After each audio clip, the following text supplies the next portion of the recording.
Hello, everybody, and welcome to the 53rd, 54th episode of the PV Political Podcast. I'm Eshan and today we are covering the last election of the 1800s, the election of 1896. So, William McKinley versus William Jennings Bryan. I think we decided to cover this mainly because it's the end of a party alignment. This is a realignment election, which basically means that after this, you saw a lot of big changes in the electoral trends nationwide. And especially after this one, you saw Republican dominance throughout the early 1900s, with the exception of our favorite president, Woodrow Wilson, who came in for 2 terms in the 1910s. But outside of that, yeah, this is the beginning of a new era in party politics. This kind of ends the Civil War era and Reconstruction period. And yeah, I mean, that's all the weed and I have. You have anything to add? This is a really interesting one. I think this election is really underrated. I think it's a very consequential election for modern American politics. I think McKinley sets the stage for the modern American president. So I think that this is an election that people really underrate in American history. Fair enough. Yeah, let's go ahead and get into it. So, a little bit of background before this election. The biggest thing was the Panic of 1893. It was a depression at that time, and that was the big issue. Everybody was kind of panicked about that. They had the Gilded Age, obviously, probably the first era of blatant corruption and just the kind of the downfall of large, widespread growth. That's the outcome that you see from that, and yeah, so it really just the Gilded Age and the Panic of 1893. Because I mean, from the Panic of 1893, there's a lot of failed investments, especially in the Baring Brothers Bank in Argentina. There was a railroad bubble. There were too many railroads being made, too many tracks, all that stuff, and then bank runs. So typical Depression stuff. And another thing, just politically, this is right after Grover Cleveland became the first and only so far president to serve non-consecutive terms in office. So he won in 1884, lost to Harrison, won in 1892 because Harrison was unpopular. So that's where we're at going in. And yeah, it's like, I don't know any other background to add, but I mean, it kind of set the stage for what this election would become. And should we start with the victor? We'll start with McKinley. So, William McKinley, Monica, go ahead. Well, William McKinley is the governor of Ohio this time. I think McKinley is one of the first candidates to take advantage of corporate and bank funding and large-scale funding for his campaign. He outspent Bryan by 5-1 margin, raised nearly $3.5 million. His campaign manager, his guy's named Mark Hanna, instrumental in raising funds for McKinley in both 1896 and 1900, and really a lot of the beginning of a modern campaign manager, just kind of that guy that goes around and really does a lot of the ground field work for a candidate. McKinley didn't have much opposition in the primaries, nominated alongside businessman Garrett Hobart for vice president. Spoiler alert, we don't have a President Hobart. We know that McKinley gets assassinated.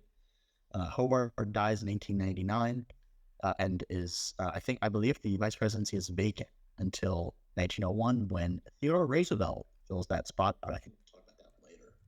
Yeah, I mean, I think William McKinley, I guess the work of Mark Hanna, especially kind of going to like corporations and banks and kind of forming a little bit of like the modern, I guess you can kind of say like the modern bones of the Republican Party, much more corporate friendly. And like typically, I mean, there's obviously a lot of bipartisanship when it comes to corporate power now.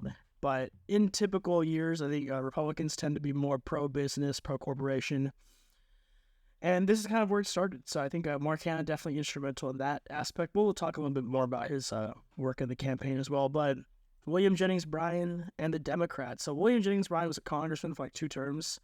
But he really rose to prominence in this election because he was a great speaker, a great public speaker. His famous speech, the Cross of Gold speech, came at this Democratic convention in 1896. He defended farmers, factory workers who were struggling with the Depression, And he criticized big business owners and leaders. It's a very populist take from William Jennings Bryan. And you can see a lot of echoes of that kind of class warfare, the us versus them mentality that he pitched. Another big thing William Jennings Bryan offered was the end of the gold standard. That was his big thing, big on silver, and he wanted to provide more government relief to those struggling through the Depression. So, in the convention, this is a little bit more contested than the Republican side. Congressman Richard Bland of Missouri, great name, amazing name. President Bland, could you imagine? But he was a leader. But after the speech from Bryan and all of that, he started gaining momentum, and then 5 ballots in, he won 652 delegates, clinched it, or almost clinched it, and then became the nominee in the next ballot. And shipbuilder Arthur Sewell from Maine became the vice presidential nominee. I have a little bit of just discussion on the convention, in general, the nominating process.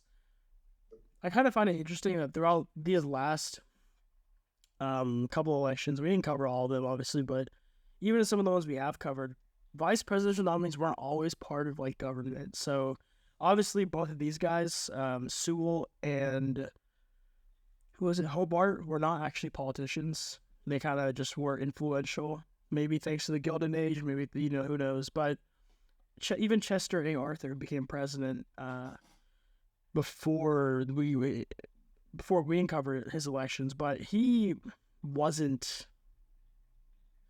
never a state level or federal politician, or he was the collector of the port. I don't know what that is. The collector of the port of New York. I guess the port authority head, maybe. Yeah, so he was that, but he never had anything higher. And yeah, both of the nominees in 1892 vice presidential did not have public service experience.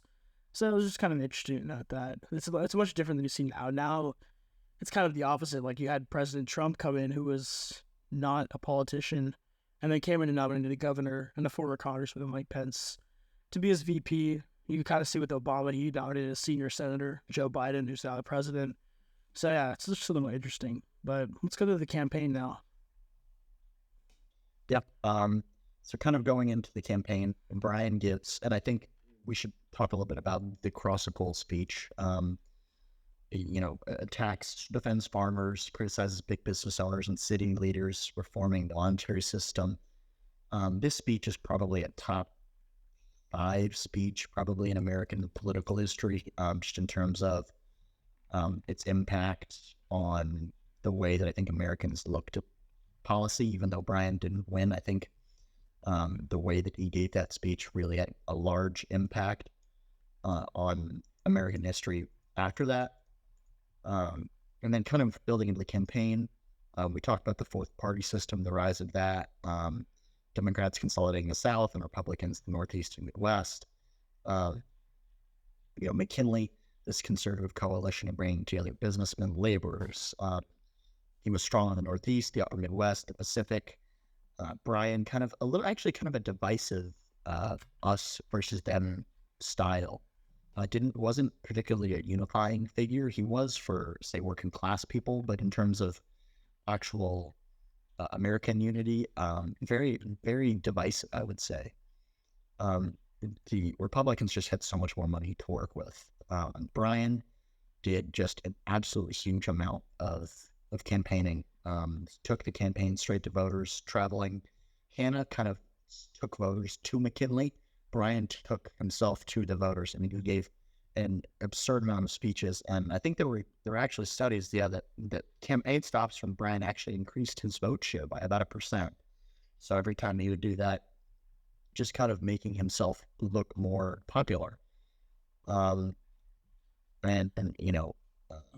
paid surrogates to travel and denounce Bryan. Teddy Roosevelt actually did that, which is really interesting. I think, so I guess most candidates always just did the approach to where you just have people come to you.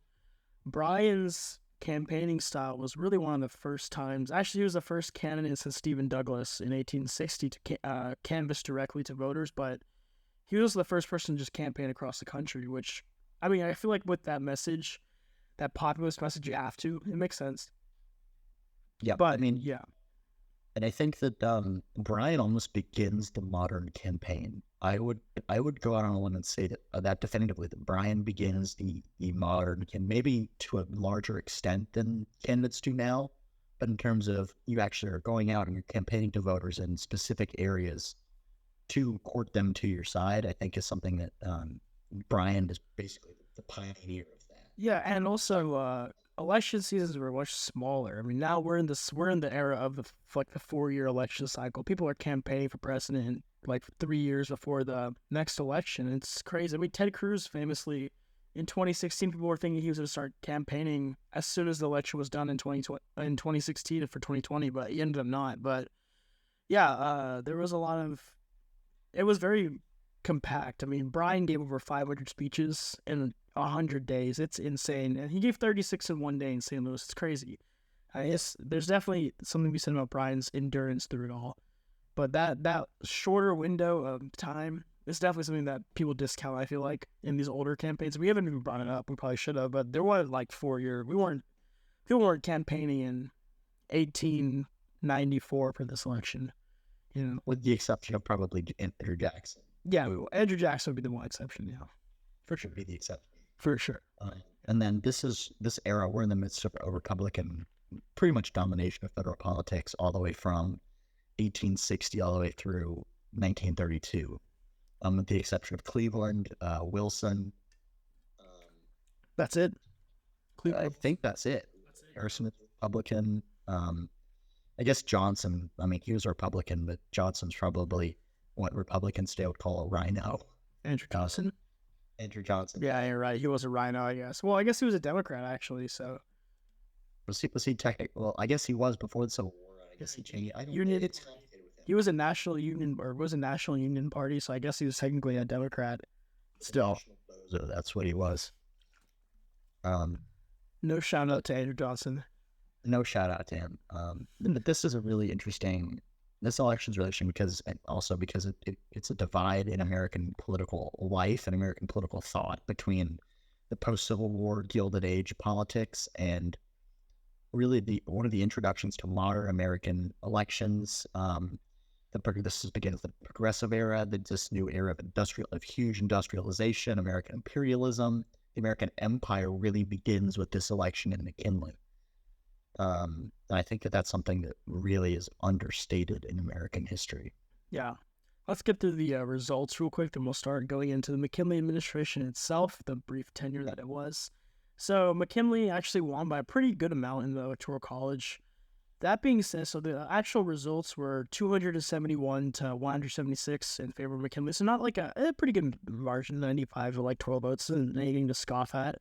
That being said, there were 4 states where this election could have swung to Bryan in less than 53,000 votes. So if 53,000 votes had swung in California, Kentucky, Ohio, and Oregon, Bryan would have won, which is actually kind of wild to think about. Just because, like, while it looks like a big margin, this was actually a pretty close election. Bryan actually, he had advisors. There was a big contention about, do you want to stay in the middle America, central, southwest type or southeast type area, like Kentucky and Ohio, or go out west to the Pacific, California, Oregon, Washington. He decided to go out west, and it definitely helped. Obviously, he didn't win, and like we said, that Oxford University study, a stop for Bryan actually increased his vote share by about 1%, which actually it's pretty solid for then. Back then, I think that's actually, it shows that it's a big deal to come out to your area and campaign. I think you see it a lot even today. Yeah, but it was a pretty close election despite being electorally kind of far. McKinley did win 51% of the popular vote. Bryan won 46.7%. But yeah, McKinley became president. And this, like you said, started a absolute domination of a Republican. And I guess continued in that. This is like where it really begins, like, because only one president, it's a Democrat from here to 1932. And it's Woodrow Wilson, of course, of all people. Of all people. But yeah, so that's where we're at going in. McKinley administration. Let's go. Let's do it. I mean, I think actually, although McKinley didn't get to serve his full 2 terms, McKinley does a lot of things in his administration that I think paved the way. I almost feel bad for McKinley in a sense because McKinley is almost forgotten in the shadow of Theodore Roosevelt. which more on that in a second. That wasn't even supposed to happen.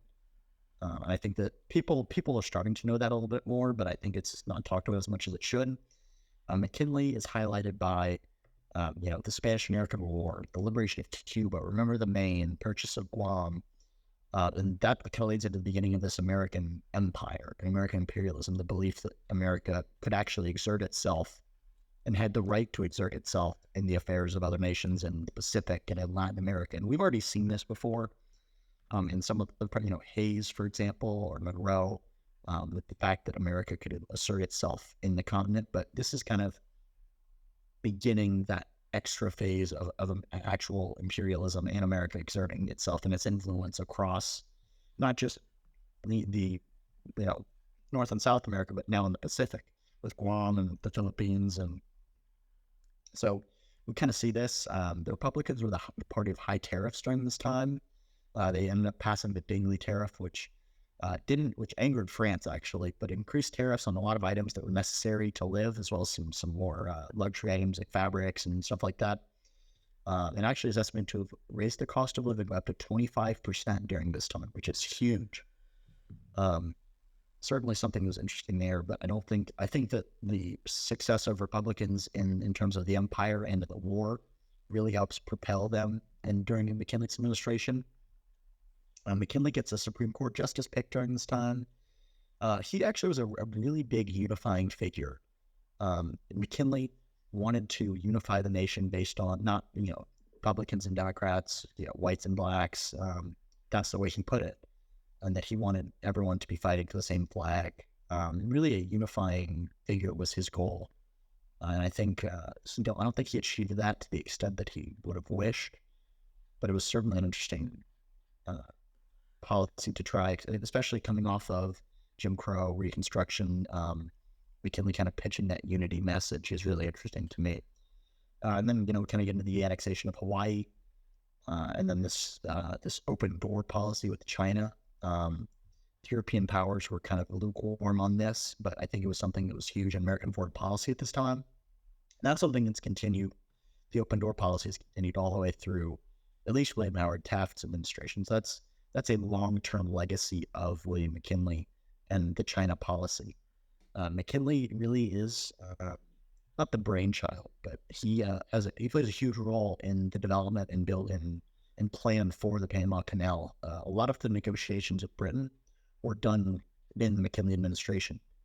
These were finalized under Teddy Roosevelt, but McKinley and his administration played a major, major role in the development of the canal as a thought and an actual practice. And then kind of getting into 1900 a little bit, Teddy Roosevelt's chosen as the VP after the death of Hobart. And that was because Platt, I believe the same Platt as the Platt Amendment, which laid the groundwork for the independence of Cuba, wanted to sideline Roosevelt. Roosevelt was a controversial figure in the Republican Party for a lot of ways, but I think a lot of his progressive politics played a role in that because McKinley was much more conservative, I think, than Roosevelt was. So Roosevelt, with a lot of these progressive policies, they want to sideline that. That backfires because McKinley passes away in an assassination in Buffalo in 1901 during a public ceremony. Do you have anything to add on McKinley? I feel like he has a very, very complicated legacy, but I think overall a good one. Yeah, I mean, I think he definitely is forgotten. I think it just comes from being between, the Civil War and Teddy Roosevelt, which I think where you really start picking up back into. I feel like we never covered McKinley. And the Mexican-American War we touched on, in history, but like once you hit Roosevelt, Wilson, Harding, Coolidge, whatever, FDR, obviously, and just so forth, you kind of miss out on some of these underrated presidents. I think McKinley, controversial. I think he ended up being pretty successful, you'd say. I think he had a tough time with the Gilded Age, obviously, was still going through. He's also looking over industrialization. A lot of stuff was coming up. Tariffs, protect American workers, a lot of stuff like that. It's, I just feel like it's the stuff you look at and you're like, yeah, I mean, you can judge it, but I feel like there's some of these things like high tariffs, especially. It's one you have to kind of live through, I think, to get an accurate read on, especially in that time with industrialization popping off and everything. I mean, he expanded the American role in foreign policy. I'm not personally a huge fan of that. because I mean, just looking at what it's at now, it's kind of ridiculous. We're getting more money in Ukraine than we are to Hawaii right now. We pray for everybody in Hawaii, by the way, in Maui, for the fires there. But yeah, no, I mean, overall, also just one quick point about 1900.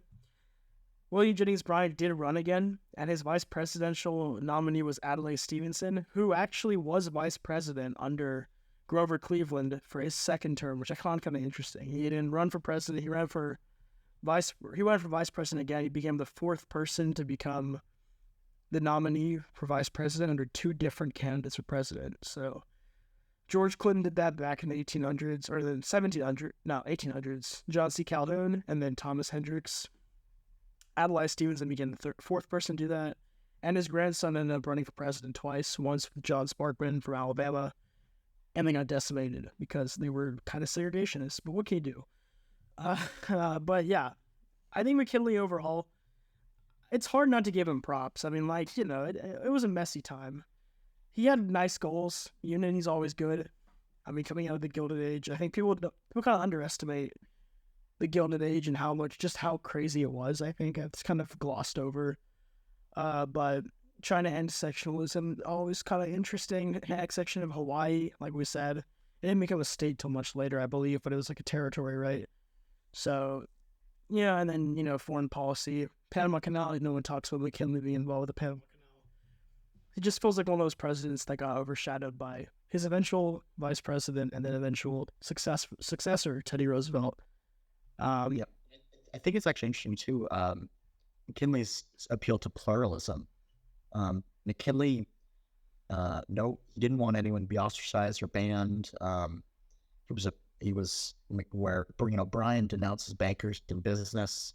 McKinley welcomes them. McKinley was, you know, was a champion of high tariffs, protecting wages. He was against immigration restrictions, tax on Jews, Eastern Europeans, and Southern Europeans. He appointed a Catholic labor leader as Commissioner General of Immigration. You know, McKinley and party leadership blocked literacy tests on immigration restrictions. They kind of see the end of anti-Catholicism. McKinley, you know, basically is almost single-handedly blocking restrictive immigration laws. But I think that he may get some hate for American imperialism, but I think that his efforts to kind of toe the line between Southern whites and Southern African Americans is really, he tries to do it the best he can. I think he was in a tough situation, kind of like in a haze kind of way in that sense from the last episode we did. You know, he wanted the full unification of the South psychologically and patriotically. And the Spanish-American War, I think, does a lot for that. And whether we can talk about whether the Spanish-American War was kind of a scripted war, that's, you know, for another day. But it certainly did a lot of work for McKinley and his administration. You know, black Americans often supported McKinley in 1896. McKinley had spoken out against lynching. And McKinley, I think, was more focused on sectionalism than, I guess, purely just African American issues. Which, you know, think of that what you will. You know, McKinley appoints African Americans to some low level posts in the administration. I think honestly they could have looked for something higher. But you know, African Americans fought in the Spanish American War. They fought San Juan Hill. They fought some of these famous battles in the Spanish American War.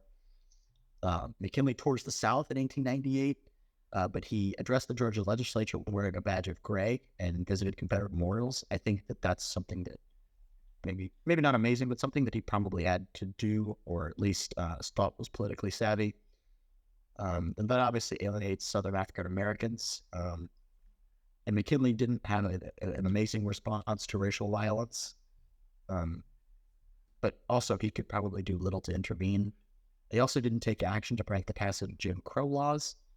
But there was probably little that McKinley could have done in that aspect. And he did better, I would say, than Theodore Roosevelt, who was kind of a doubter of racial equality, and then just Woodrow Wilson, our favorite president, who supported segregation. So, Yeah, and I'm looking at some of these 1900 results right now, and I don't know what was going on in Mississippi and South Carolina, but he only pulled 7% of the vote in South Carolina and 9.6 in Mississippi, so it must have been a ballot access issue there. But regardless, he was not popular. I mean, I don't know if he wasn't popular, but he didn't get votes in the South. William Jennings Bryan did sweep the South, and that's a trend you're going to see in the next couple elections. The South is just solid blue. You see that, I mean, for the next 100 years, really. I mean, the South only started turning, like, moving in the Republicans fully, and a lot of the state legislature races like Kentucky and Mississippi and Louisiana can still go either way, but you started seeing that shift to Republicans in, like, the early 2000s, late 80s, 90s, 90s, 2000s, so you're going to see us blue South for a long time here, hence the term blue dogs, which, you know, it's always fun to talk about the blue dog elections, but anyways, yeah, I mean, McKinley, he did okay. I mean, you know, he wasn't close in the South, is my point, basically. I mean, like, even though he tried his best, I mean, there was just no winning. And there's obviously a lot of issues with, you know, disenfranchised voters at this time still. So even if he was popular with black Southerners, then it wouldn't have really mattered. But, yeah, and Teddy Roosevelt became the next, and we're going to cover the pre-World War I elections and presidents in the next episode, or in the episode after next week. But, yeah, I mean, overall, solid. I mean, nothing like... He did no shout-out to Leon Czolgosz, I believe that's his name, who capped President McKinley in Buffalo. Of all the cities you could have died in, Buffalo, New York, it's a shame. Yep. I mean, you know, but I think his name was like Czolgosz, something like Czolgosz, I think it was Polish. I guess. Yeah, but I guess one last thing on McKinley before we give him his letter grade and his legacy. Alfred Thayer Mann, naval strategist, huge during this time. Basically, him and McKinley are, and as well as Roosevelt, huge global strategy calling for, you know, a competitive modern navy, these Pacific bases, canal through Panama, and an assertive role for the United States. So McKinley, Mann, and Roosevelt, kind of huge players for the modernization of the American Navy, and kind of the force projection that we have now in the modern day really comes down to this era and these, basically this decade more specifically, the foundations of the modern American Navy. Yeah, they got to test that Navy out in the Spanish-American War, which might have been, we're not saying anything was scripted, we're saying that it's possible. But yeah, and you know, in McKinley's legacy, the beginning of the progressive era for sure, and we see a lot of the progressive reforms passed under Roosevelt. That kind of, I don't know how McKinley would have reacted. Certainly interesting. And then but Roosevelt certainly continues that era of American imperialism that McKinley starts. Independent military action, when McKinley sent troops to China during the Boxer Rebellion to help withdraw Westerners. We see independent military action by presidents all the time now, and that really starts with McKinley. And I would say the beginning of one of the beginning modern American presidents in the way that McKinley reacted to a lot of things. What would you give him as a grade? What's McKinley's letter rating, and where does he rank? You know, we should have made a chart of all of our grades. I think we'll do that. I think the last episode will be our ranks and charts. We'll do a big. We'll make a nice chart and everything. I don't know. I mean, like, he wasn't a bad president by any stretch. I mean, you know, I think a C. I mean, like, he wasn't a great president, but yeah, I'm like a C plus. I mean, you know, you gotta consider what he was fighting against, and I mean, the Gilded Age is like a big one for me because I feel like it's underrepresented how much the Gilded Age kind of messed with with the average American, and I think, especially like too early, like especially at the governmental level. I think McKinley kind of was able to steer us a little bit out of it, and we were towards the end of it anyways. But it's like a C plus, maybe a B minus. What about you? I would say probably B to B minus. I would say I'll give him a B. I'll be generous towards McKinley. I think a lot of the things that he does sets the stage for the next 120 years of American politics, and I think he doesn't get the credit for that he deserves. So I'll give him a B. I'll probably rank him between 15 and 19, probably. I'd say he's a top half president. I wouldn't say he's a top 10 there's, and I think when we make our final list, I think we'll really get to examine a lot of that. Yeah. But I think he's probably maybe 15 to 17, somewhere in that range. Yeah, and I feel like a lot of these post World War II presidents where it starts taking a turn to the worse on the ranking side, because we were kind of we're ranking these older guys pretty high. And I mean, there's good reason outside of like that stretch of like whatever to hand your jump.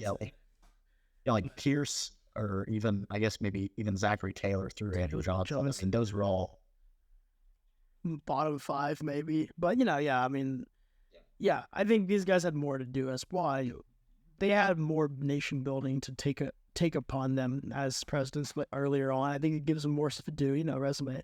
But yeah, not next week. Our next episode for this series is going to be in 2 weeks, 2 weeks. It'll be the pre-World War I elections and through World War I. So we'll talk about Teddy Roosevelt, who many consider a top 10 president. I don't know where we fall in that, but we'll find out in 2 weeks. And then also Woodrow Wilson, who we probably consider a bottom 5 president. So, that'll be fun. And that's like high, it goes both ways there. And we'll do that one in 2 weeks. But next week, this will be fun. I'm excited for this. The first GOP presidential debate, August 23rd in Milwaukee, Wisconsin. We will not be there, but we will be doing a pre-debate episode dropping next Tuesday or next week. And we'll also be doing a post-debate analysis that will come out sometime Thursday, maybe Friday. So stay tuned for that. That's going to be our first real election into this year's election, as we're going back through history here for fun. This is going to be our first one for PB election to the, into what's going on right now. And I'm excited to do that one. What are you looking forward to next week? I think the debate itself is just going to be such an enlightening experience. I think it's just going to be so toxic. It's going to be so toxic. Well, President Trump won't be there, so that's one thing that's kind of unfortunate. And where for him to fly in on a chariot? He really is. Oh man, that'd be amazing. That'd just be fun to watch. It'd be amazing. He always just does something. He is the master entertainer. I will say, I'm looking for the real number 2, the real alternative to President Trump instead. I don't think it's DeSantis. I think Vivek Ramaswamy, or Tim Scott, or make their voices heard. Maybe even Chris Christie. Who knows? Seems like a reasonable guy. Of course, criticizing Trump this much is not going to get you a nomination, but who knows? I think one of those 3 are going to make the real case, and DeSantis is going to be defending the whole night because he is going to be the center stage. So yeah, next week, debate debate prep, and also debate recap. I'm excited for that. But that's about everything for this week. Yeah, keep looking at the website. We got new stuff coming out, I think tomorrow actually, or I guess today. We got new stuff coming every couple of days. TikTok, all that stuff. Tell all your friends to follow us. If you want a laptop sticker, if you're still listening, if you want a laptop sticker, email us. We'll get you a laptop sticker. And yeah, thank you for listening. I'm Eshan Pokrell. I'm Mike. And goodbye. I don't know if it